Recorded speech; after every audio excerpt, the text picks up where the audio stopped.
how to enable rooms notifications only from people I follow on Instagram Lite. Hello guys, in today's video I'm gonna show you how to enable rooms notifications only from people I follow on Instagram Lite. First thing, open Instagram and now just click on your profile here in the bottom corner, and here you will find the storylines in the top. Click on it and then click settings. Here you will find notifications. Click on it and then just click direct messages and calls.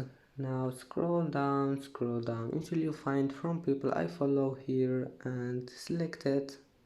Then just go back, it will be saved. And that's it for today's video. Don't forget like and don't forget subscribe, and thank you for watching this video until the end, and see you in the next video.